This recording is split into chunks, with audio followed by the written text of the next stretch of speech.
Você está ouvindo Toda a Tarde. Apresentação Cláudia Barcelos. Bate-papo. Bate-papo. Bate-papo. Bate-papo.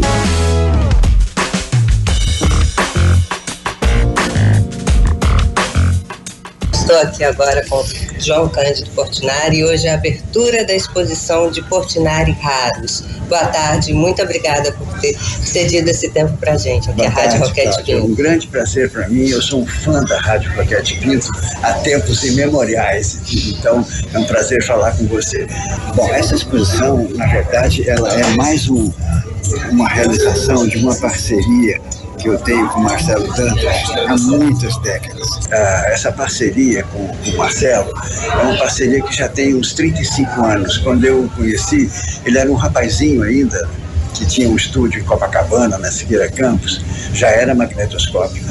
E nós ficamos muito amigos e fizemos muitas realizações juntas, né? Uma delas foi a primeira retrospectiva de Portinari, no Museu de Arte de São Paulo, em 1997. Marcelo, naquela ocasião, ele fez o primeiro filme sobre o projeto Portinari, que levava muitas pessoas às lágrimas de emoção, né? De estar redescobrindo aquilo que se julgava de ter se perdido na memória dos tempos, né? Então, a outra é a que está acontecendo em São Paulo agora, Portinari para Todos, que essa é a mais completa, a mais inédita, né? A mais profunda já realizada até hoje. E essa aqui agora, uma ideia totalmente dele, né? De procurar aqueles Portinares que você não diria que são Portinares, né? Ele usou uma expressão, eu não sei se eu concordaria muito, né? Com todo respeito a ele, que é que o Portinari sai da zona de conforto. Ele não sai da zona de conforto, ele está sempre na zona de conforto. Agora, ele era um homem que, apesar de ser filho de imigrantes pobres, lavradores de café, como eram meus avós, não teve instrução formal, além da terceira série primária, profundamente intuitivo, curioso, inteligente. Então, ele tinha uma curiosidade extrema sobre o que os outros pintores faziam. E ele fazia aquela coisa de se apropriar um pouco do estilo, da técnica de um outro pintor para mais dar um salto adiante, né? E isso aconteceu com muitos pintores, desde Goya, Velázquez, né? Os surrealistas, Picasso, né? Quando ele vê o Guernica em Nova York, ele faz a série bíblica, né? Para a Rádio Tupi, no Rio de Janeiro. E aquela série bíblica é toda picassiana. Então, numa entrevista que ele dá ao Vinícius de Moraes, o Vinícius pergunta assim: Portinari, quais são suas influências? Ele diz assim: olha, são tantas que eu nem saberia numerá-las todas. E aí ele vai falando esses nomes e o Vinícius interrompe, ele fala assim: Picasso. Aí Portinari exclama assim: Picasso fulmina. Veja, Vinícius, eu tinha que fazer aqui a série bíblica, porque ou eu afundava ou eu dava o salto. Aí ele pega a série Retirantes, mostra, veja, Vinícius, eu dei o salto. Retirantes não tem nada de Picasso. Então, eu não acho que é zona de conforto, é zona de experimentação. Por exemplo, quando ele pinta a maneira de um outro pintor, ou quando ele faz arte abstrata, que ele não gostava, mas é sempre movido por uma intensa curiosidade de quem domina completamente todas as ferramentas do seu ofício, né? Porque ele se considerava um artesão, era um trabalhador braçal. Ele trabalhava de manhã à noite. Ele falava para minha mãe assim: olha, não me chama para almoçar se a comida não estiver na mesa. Eu não queria perder nem aqueles minutos lá, né? Então era aquele afã do ofício de olhar como é que um outro pintor exerce esse mesmo ofício, mas não só olhar passivamente, ele iria pintar daquela maneira, né? Então você vai ver aqui algumas obras abstratas.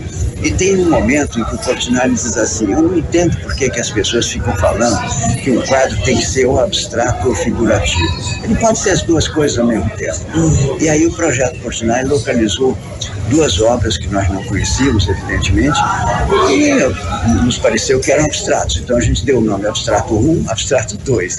Aí, ao longo da pesquisa, uma pesquisadora nossa pegou uma fotografia histórica de uma obra, olhou cuidadosamente e viu que aquilo que nós havíamos chamado de abstrato 1 e abstrato 2 eram fragmentos daquela obra figurativa que Portinari cortou. A obra então ficou destruída. A obra original ficaram essas duas, abstrato 1 e abstrato 2, mas não eram abstratos, eram a concretização disso que ele falou. Uma obra que era ao mesmo tempo figurativa e abstrata, nos seus detalhes.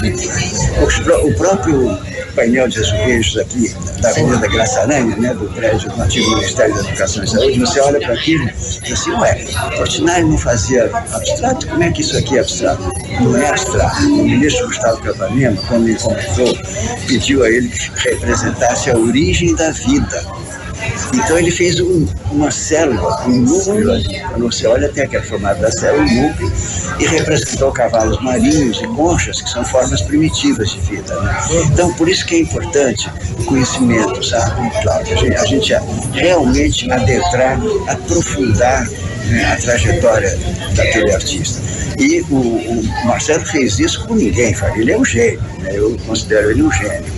A inteligência, a perspicácia, o poder de observação dele, o que ele selecionou é extraordinário. Eu acho que as pessoas vão se surpreender muito aqui, inclusive Balé Yara, né?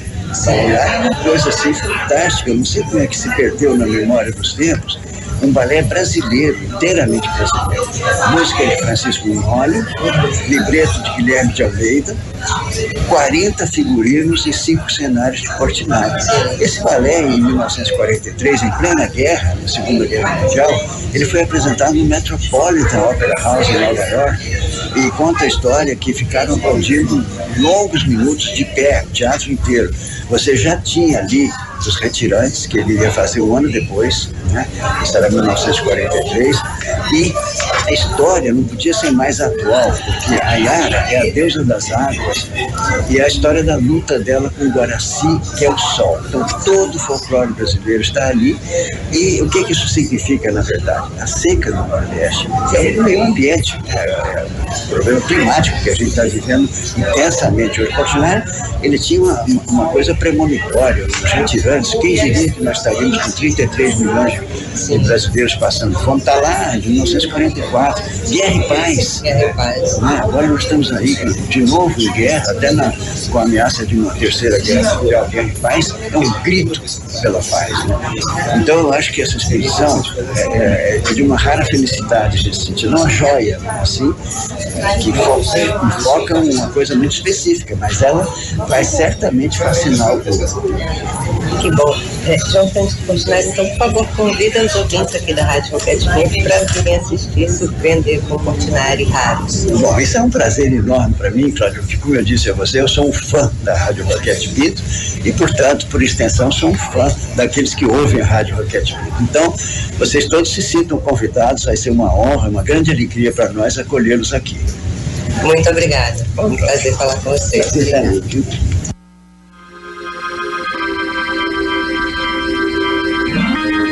Esse foi o João Cândido Portinari. Eu conversei com ele agora cedo na abertura da exposição sobre Portinari, e tem um acervo nessa exposição de um arquivo ainda não exposto, não visto.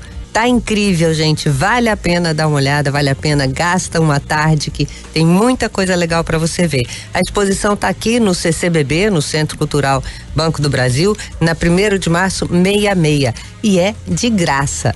Imperdível mesmo. Bate-papo. Bate-papo. Bate-papo. Bate-papo. Você está ouvindo Toda Tarde. Apresentação: Cláudia Barcelos.